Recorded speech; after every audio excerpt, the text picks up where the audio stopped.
Yo, it's Kim, and smartphone cameras have come a long way in the last 10 years. But what if you wanted to post something on eBay or Craigslist and you needed to take a really good picture of that product? Today we're going to be comparing how smartphones stack up against a mirrorless camera in terms of product photography.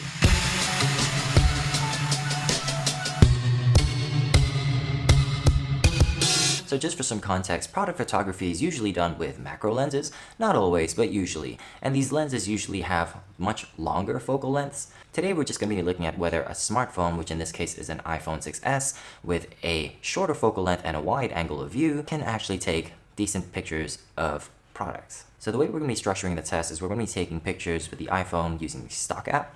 And then for the Lumix G7, we're going to be using the kit lens at 14mm, and then at 42mm, and then using the portrait lens at 42.5mm. All of the G7 focal lengths are in micro four thirds, so you have to multiply that by 2 to get the full frame equivalence. So the second thing to note is that we're using a light box for this test, but the reason that we're doing this is because we wanted to give both of these cameras the most ideal lighting conditions. So I found this old camcorder, which is something pretty reasonable to see on eBay or Craigslist, and we're going to see if we can make it as pretty as possible. So looking at the iPhone first, it seems like it has decent details, but the background is very washed out, and it doesn't show much details in the black areas, showing them as kind of gray.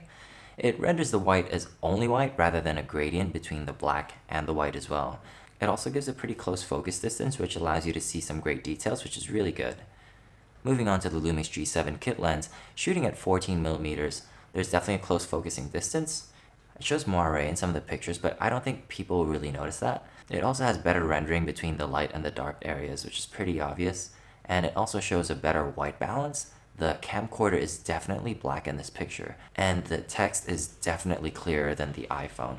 So taking that same kit lens and shooting it at 42mm, you can see that the body of the camcorder has expanded and becomes more squarish, giving it a beefier appearance, but pretty much everything has stayed the same in terms of the white balance, in terms of the moire and the focusing distance, and definitely the details in the pictures as well. Moving on to the portrait lens, which shoots at 42.5mm, which is the 85mm equivalent, shooting at 1.7. It definitely has a close focusing distance, and it also shows some moire, but the text is much clearer than even the kit lens. And the background is soft with a creamy separation from the background. And overall, the picture is just better lit. Overall, smartphones, I think, can take really decent pictures. I think they're more angled towards things that are better shot wide. A group of people or landscapes, anything that's sort of just general photography would fit the bill. When it comes to portraits or product photography, it starts to falter, and you can see it because of the focal length. The focal length just isn't optimized for this kind of work. You also have to note that the lighting was a little bit harsh, I think, for the iPhone, and I think I could have tweaked with that a little bit more.